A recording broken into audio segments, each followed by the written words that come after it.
që të jem kandidat i tegës së Lidhjes Demokratike të Kosovës në Mitrovic për kryetar komune. Pse vendosit të hyni kësaj gare, zoti Plakull? Dhe cili është synimin në fakt? Sinqerisht, unë edhe kur e kam marrë udhëheqjen e degës së LDK-s në nëntor të vitit 2023, qëllimi kryesor ka qenë i imi, apo fokusi im ka qenë që të kthej shpresën, integritetin dhe besimin në institucionet vendore lokale në Mitrovic. So për informatën e teleshikuesve tuaj, Mitrovica, LDK-ja në Mitrovic nuk ka pasur pushtet ekzekutiv që nga koha e të ndjerit Faruk Spahiu, që daton kogja larg. Ne kemi pas 2 vite pushtet me një koalicionin me vetëvendosjen, nëse nuk gaboj, në vitin 2017-2019, pastaj ka pas një çarje ku atë kohë miku im Safet Kamberi ka qenë edhe nënkryetar komune, po që nga ajo kohë ne kemi çaluar, kemi pasur mungesë të pushtetit lokal në Mitrovic.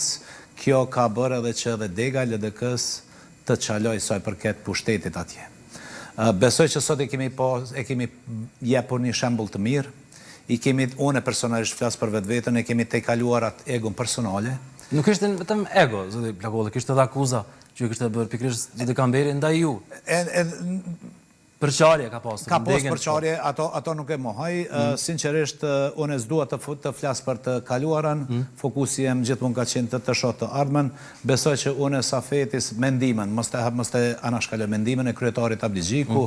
Besoj që kemi bërë një punë të mirë dhe shpresoj edhe jam i bindur që dega LDK-s me këtë përkushtim dhe marrëveshje që kemi bërë sot, do të dalim më unifikues, do të dalim më të fuqishëm dhe do të dalim si kandidat serioz që të hyjmë garës për kuvend komunal dhe për kryetar komune në Mitrovic në zgjedhjet e 12 tetorit. Në entrevistë akoma nuk dihen nga partitë e tjera se kush do të jenë kandidatët, por e dinë që ka konfirmuar edhe vetë zoti Hamza që nuk do të kandidoj sërish për krejun e Mitrovicës së Jugut. Nga vetëvendosja akoma nuk ka një konfirmim se kush mund të jetë synimi i juaj për Mitrovicën e Jugut. Sinqerisht, kushtrim, unë kam qenë edhe, siç e din, kam qenë edhe në garë për deputet.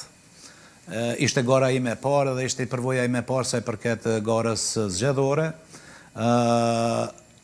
Tash që nga 10 shkurti, unë personalisht jam marrë së bashku me ekipin tim, kemi filluar përgatitet për zgjedhjet lokale, edhe pse nuk i kemi ditë datën e saktë. Ne që nga 10 shkurti jemi marrë fokusin kryesor kemi pas për zgjedhjet lokale. Një gjë mund të siguroj që lista jonë do të jetë listë e përbërë nga njerëzit më të mirë që i ka Mitrovica, nga gratë dhe burrat, femrat dhe meshkujt më të mirë që i ka Mitrovica, sa i përket përgatitjes shkollore, sa i përket integritetit personal, edhe sa i përket edhe rrugovizmit apo idealit të djathtë që e përfaqësojmë ne si LDK. Do të jemi gjithëpërfshirës, do të jemi sa i përket mendësisë politike, po çka është edhe më rëndësi më e madhe, do të jemi unifikues. Pra po them, ne garës i hyjmë me shumë seriozitet, edhe besoj që do të jemi befasia e këtyre zgjedhjeve lokale në Mitrovic. Çfarë në kupton befasi? Do të jetë në favorin e juaj mos kandidimi i Bedri Hamzës? Sinqerisht, unë kam shumë respekt për kryetarin e tanishëm zotri Hamza.